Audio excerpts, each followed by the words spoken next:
कभी आपने अच्छे खासे फुटपाथ को तोड़कर दोबारा बनते देखा है?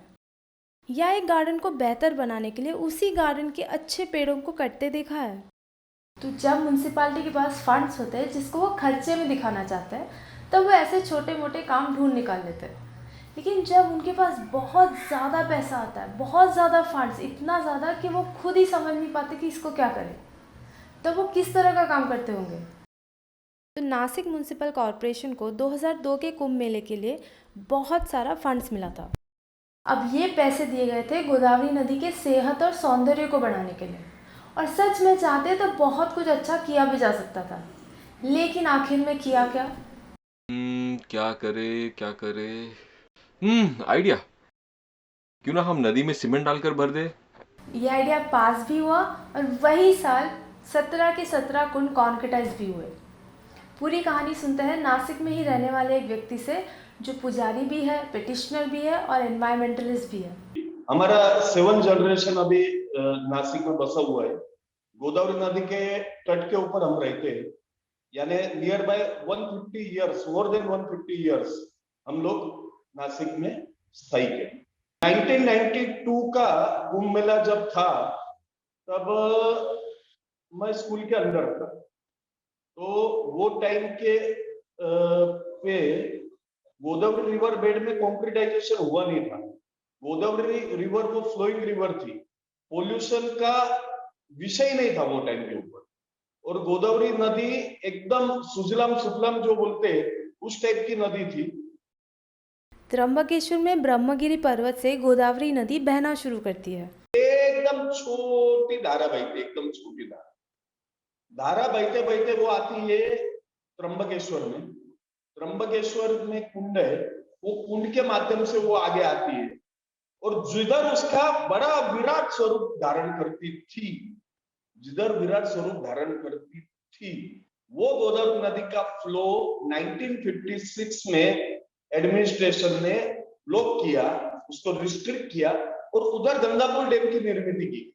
आज जो गंगापुर डैम है वो गोदावरी नदी का जो मेन फ्लो, वो फ्लो को रिस्ट्रिक्ट किया गया, उसको अटकाया गया, अटकाव किया गया और उधर वो गंगापुर डैम वगैरह बांधा गया।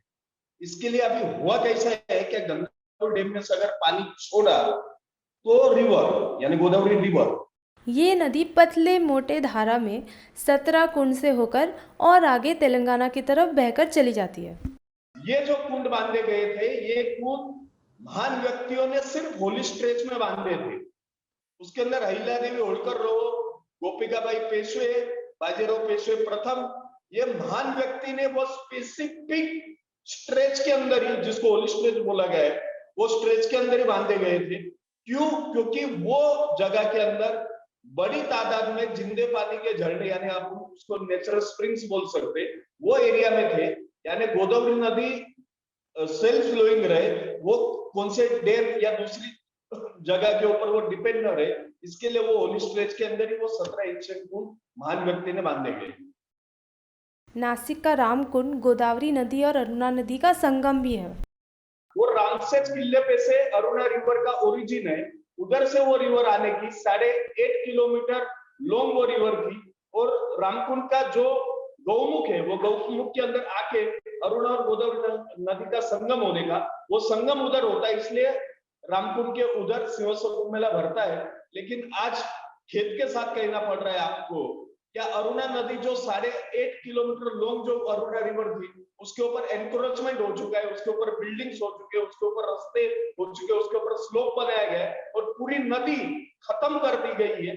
इंद्रकुंड के अंदर एक कुंड है, उधर ही अरुणा नदी का आज एग्जिस्टेंस है, बाकी एग्जिस्टेंस खत्म हो चुका है। इसी तरह पेशवे कुंड एक और कुंड है जिसमें 5 नदियों का संगम है। अरुणा नदी का एग्जिस्टेंस आज है, उसका पहले जो कन्वर्जन हुआ वो नाले में हुआ, अभी नाले का कन्वर्जन सीवर लाइन में हो गया, यानी पूरा गटर लाइन में वो अभी ट्रांसफर हो चुकी है। सेम नंदिनी नदी थी, उसको अभी नासल्डी बोलते हैं स्थानिक भाषा में, यानी मराठी में ऐसा बोलते हैं, कोई भी चीज का नाश करना है यानी नासल्डी, यानी वो नाश कर दी उसको, नंदिनी को। उसका एग्जिस्टेंस दिखता है, लेकिन वो भी नाला और गटर के अंदर उसका रूपांतरित हो गया है। सरस्वती नदी सेम परिस्थिति, नदी का रूपांतर नाले के अंदर होके गटर के अंदर हो चुका है। कपिला नदी तो आखी गायब हो गई, अरुणा नदी पूरी गायब हो गई और स्मॉल स्ट्रीम जो बोला है मेगा सावित्री और गायत्री, ये स्मॉल स्ट्रीम्स है। उधर का अभी कंक्रीट निकला है, लेकिन कॉन्ट्रैक्टर ने सिर्फ 80% कंक्रीट निकाला हुआ है, अभी 20% उसका काम बाकी है। और ये जो हम बोल रहे हैं वो उसके डीएलआर में डेप्यूटी लैंड रिकॉर्ड के मैप्स अपने पास है। सिटी सर्वे ऑफिस में डीएलआर रहते हैं, मैप डेप्यूटी लैंड रिकॉर्ड के मैप्स बोलते हैं, वो मैप्स अपने पास है। बॉम्बे प्रेसिडेंसी नासिक गेजेटर ईयर 1883 के मैप के अंदर भी ये नदियां अपने को दिखती है, उसका एग्जिस्टेंस दिखता है। सिर्फ वो मैप के अंदर दिखता है, ओरिजिनल लेवल के ऊपर उसका एग्जिस्टेंस अभी खत्म हो चुका है। ये वही ऐतिहासिक कुंड है जिसमें नासिक म्युनिसिपल कॉरपोरेशन ने सीमेंट भरकर उसके अंदर के नेचुरल स्प्रिंग्स को बंद कर दिया। नासिक म्युनिसिपल कॉर्पोरेशन ने उसमें डायनामाइट लगाया, जिसको भूसुरंग बोलते हैं, डायनामाइट लगा के वो कुंड उन्होंने डिस्ट्रॉय किए और उसके अंदर सीमेंट कंक्रीट वगैरह भरा। सिर्फ सीमेंट कंक्रीट ना भरते हुए उन्होंने जैसा स्लैब टॉप में जैसा रहता है स्लैब, वो बॉटम में रिवर बेड के बॉटम में बेस में वो कंक्रीट का स्लैब भर के 17 के 17 प्राचीन कुंड उन्होंने बुझाने का पाप नासिक म्युनिसिपल कॉर्पोरेशन ने किया। 2014-15 में नासिक में बहुत कम बारिश हुई थी। ये और कॉन्क्रीटाइजेशन दोनों के वजह से नासिक के जो 17 कुंड थे सभी सूख चुके थे। अब प्रॉब्लम ये था कि 2015-16 में नासिक में सिंहस्थ कुंभ मेला होने वाला था और रामकुंड वो जगह है जहाँ पे गोदावरी और अरुणा नदी का संगम होता है, जहाँ कुंभ मेला होता है, और इसीलिए रामकुंड को सूखा छोड़ना एडमिनिस्ट्रेशन को ठीक नहीं लगा। गोदावरी के ओरिजिन के पास जो इंद्र कुंड है, वहाँ से थोड़ा पानी और बाकी पूरा बोरवेल के पानी को टैंकर में भरकर रामकुंड को भर दिया था। लेकिन सिर्फ रामकुंड को भरने के लिए ही 5 लाख लीटर बाहर से लाना पड़ा। और उस साल जब कुंभ मेला हुआ तब रामकुंड के सिवाय किसी भी कुंड में पानी नहीं था। 17 कुंड तो हुए कंक्रीटाइजेशन, और आगे का जो स्ट्रेच है अमरधाम तक का स्ट्रेच है, उसको तालकोटेश्वर ब्रिज बोलते हैं लोकल लैंग्वेज में, उधर तक कंक्रीटाइजेशन हुआ। नियर बाय 2.25 किलोमीटर के आसपास रिवर बेड के अंदर कंक्रीटाइजेशन हुआ। ये बार बार मेरे को बताना पड़ता है कि हमारा रिवर बैंक का कंक्रीटाइजेशन का सब्जेक्ट है, लेकिन इधर हिस्ट्री में पहली बार ऐसा हुआ है, ऑल ओवर इंडिया में पहली बार ऐसा हुआ है कि रिवर बेड के अंदर कंक्रीटाइजेशन हुआ है। ख्याल में लो, बेस के अंदर हुआ है कंक्रीटाइजेशन। अब इन्हीं से पूछ लेते कि इस तरह का विचित्र काम नासिक म्युनिसिपल कॉर्पोरेशन ने आखिर में किया क्यों? बोलना इस तरीके से ठीक नहीं, लेकिन कभी पूरे खानदान ने कभी 650 करोड़ रुपए देखे नहीं थे ना वो टाइम पे, सन 2002 में सेंट्रल गवर्नमेंट फंड देता है ना सिंहस्थ कुंभ मेला। पैसे कब आते हैं? सिंहस्थ कुंभ मेला के नाम के ऊपर। तो सिंहस्थ कुंभ मेला के नाम के ऊपर पैसे नहीं, वो गोदावरी नदी के लिए पैसे आते हैं। अभी स्मार्ट सिटी में भी जो पैसे आए वो गोदावरी रिवर फ्रंट डेवलपमेंट के हिसाब से नासिक में पैसे आए। पैसे चाहिए गोदावरी रिवर के नाम के ऊपर। आज हमारी गोदावरी माँ, हमारी माँ वो इल है, सिक है, बीमार है, आज प्रदूषण से परेशान है, कंक्रीट से परेशान है। आज नदी को कॉस्मेटिक लुक देके क्या फायदा? अगर वो इल सिक हो चुकी है तो उसको पहले हेल्दी करो, फ्लोइंग करो और उसको पोल्यूशन लेस करो, पोल्यूशन फ्री करो उसको, उसके बाद में कॉस्मेटिक लुक दो। एक पूरे नदी को बिल्डिंग, पार्किंग लॉट, रास्तों के नीचे गायब करने का कुछ तो साइड इफेक्ट होगा। नासिक के अंदर पहला महापुर आया था 1969, आई रिपीट 1969। दूसरा महापुर आया, यानी बड़ी बाढ़ आई नासिक में, वो बड़ी बाढ़ आई 2008। दूसरी बड़ी बाढ़ आई 2016। तीसरी बड़ी बाढ़ आई 2019। फ्रीक्वेंसी कितनी कम हो रही है देखो मैडम, 1969 से 2008 तक नियर बाय 39 इयर्स तक बड़ी बाढ़ नहीं आई थी। जब कंक्रीटाइजेशन 2002 में हुआ तो उसके बाद में 2008 में आई, 2016 में आई, 2019 में आई, 3 बड़ी बाढ़ आई। और ये बड़ी बाढ़ यानी इतनी बड़ी बाढ़ थी कि अब हमारा भी घर इधर नदी किनारे के ऊपर ही है, तो टोटल फैमिली वगैरह हमारा जो भी सामान है वो सब छोड़ के जान बचा के भागना पड़ता है। और जब बाढ़ कम होती है 2-3 दिन के बाद जब आते हैं तो सिल्ट इतना जमा होता है कि सिल्ट खाली करने के लिए हमको कम से कम हजारों रुपए का खर्च आता है। आदमी मिलते नहीं, 10-10, 15-15 दिन तक लाइट रहती नहीं इधर हमारे एरिया में। इस अवैज्ञानिक, अस्वाभाविक काम के खिलाफ नासिक के पुरोहितों ने भी आवाज उठाया था, लेकिन जब आवाज उठाने से बात नहीं बनी तब देवांग जानी ने बॉम्बे हाई कोर्ट में पिटीशन फाइल की। कंक्रीट निकालने के लिए कंक्रीट प्रूफ लगेगा। तो वो एविडेंस के लिए मैंने सर्चिंग शुरू किया। सर्चिंग करने के बाद मेरे को Bombay presidency Nashik gazetteer in the year 1883 मिला। उसके अंदर ब्रिटिश रूल का बनिए ब्रिटिशरों ने 1883 में ये 17 प्राचीन कुंडों का टोटल डिटेल लिख के रखा था। उसके अंदर फॉर एग्जांपल कुंड, तो कुंड का मेजरमेंट, कुंड की हिस्ट्री, रिलीजियस माइथोलॉजिकल इंपोर्टेंस, उसके बाद में उसका हिस्टोरिकल अगर इंपोर्टेंस रहा तो वो, और किसने उसका बिल्डअप यानी किसने उसका निर्माण किया था, कुंड किसने बनाया था, कितना खर्चा आया उसके लिए, ये पूरा उन्होंने डिटेल लिख के रखा है। आज भी अपने को वो पब्लिक डोमेन में अवेलेबल है। नंबर एक, उसके पे से लिंक लगा सिटी सर्वे ऑफिस का। उसके अंदर जाके मैंने सर्चिंग किया तो 1917 के ब्रिटिशरों ने वो टाइम के मैप बना के रखे थे, डीएलआर मैप बोलते हैं उसको, डेप्यूटी लैंड रिकॉर्ड के मैप्स। उसके अंदर ये 17 प्राचीन कुंडों के मैप अपने को मिल गए। ये दोनों सॉलिड एविडेंस लेके अपन हाईकोर्ट में गए। ये 17 कुंड गेजेटर और डीएलआर मैप पे सब लोकेट किए, और नासिक वालों को भी पता नहीं था कि 17 कुंड कौन सा किधर है। वो आज अपने पीएल के हिसाब से अपन ने जो कॉन्फिडेंस लिया था, अपन ने पूरा कर लिया था, उसके अंदर से वो जनता के सामने, दुनिया के सामने वो 17 प्राचीन कुंड आए। और हाइट यानी आपको बोलता हूँ, बॉम्बे हाईकोर्ट में पौने 3 साल तक मेरी पीएल चालू थी। चीफ जस्टिस बॉम्बे हाईकोर्ट के सामने उसका हियरिंग होता था।